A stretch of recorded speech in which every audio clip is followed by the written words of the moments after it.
Welcome back to Dose. Today we are hanging out with John Rose, who's the head of a really awesome organization called Waves for Water. And we're going to talk about all the stuff you've got going on right now. How you doing? I'm doing great. Awesome. It's sunny out.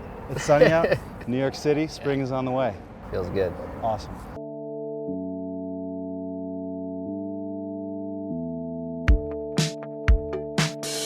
John, for someone who doesn't know what it's all about, can you give a quick breakdown about what Waves for Water is all about?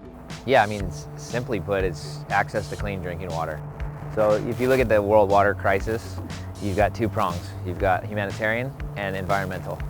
So environmental would be like preservation, conservation, pollution-based, stuff like that for the environment. And then humanitarian side would be providing people access to clean drinking water. People stopping a lot of that senseless sickness and death, due to lack of clean water. So we are on the humanitarian side. So we have the program, and whether it be an organization like the UN or a corporation like Nike or private sector. And so we'll partner up with somebody, they'll have a budget, we have the program, then I'll go assess the needs on the ground and say, you know what, there's 20,000 people in this area, we can give everybody here access to clean water in this way, in this long, and this is how we're gonna do it.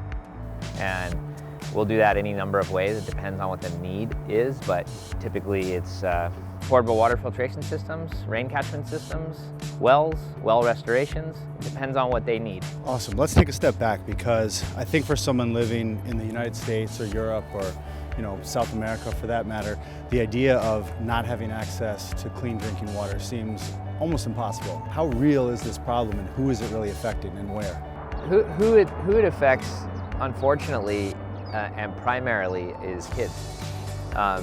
Their immune systems aren't really built up yet, so there's crazy statistics, like every 15 seconds a child dies from dirty water. I mean, that kind of stuff is real. It does affect adults too, but it definitely really targets these weaker immune systems. And then somebody makes it through that by the grace of whatever, then they have a stronger constitution and a better immune system, and they're able to survive. They're never thriving, but they're surviving. Why aren't there sort of bigger infrastructures and governmental agencies working on this?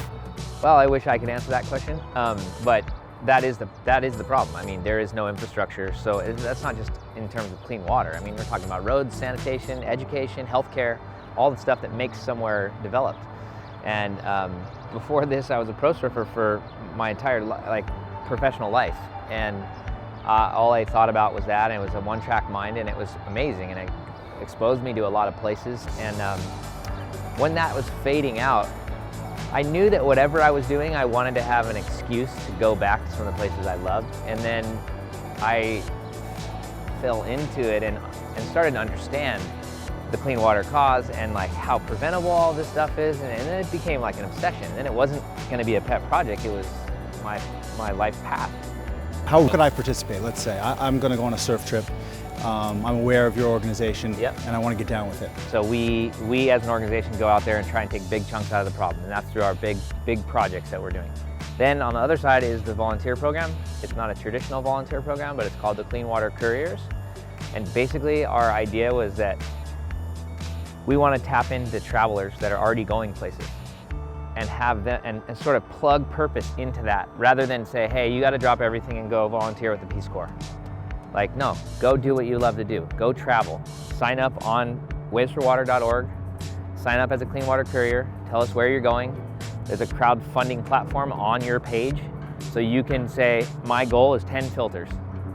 And they're portable. We get you all trained up and sort of ready to go, but it's really a DIY philosophy and a guerrilla model.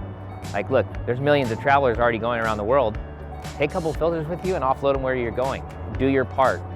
You're not going there to save the world, just do your part. Yeah. But if millions of people are doing that, then you've got global change. I mean, you have this girl, Chloe Simpson. She's 12 years old or 13 years old. Wanted to go down, her parents were gonna go on a little trip to Nicaragua, take her, she surfs, but just wanted to do something, and fell in love with the program, start to finish. We've never talked to her before. I mean, it's proof of the model working. She signed up, she fundraised, her social network paid for 12 filters. She took them down there.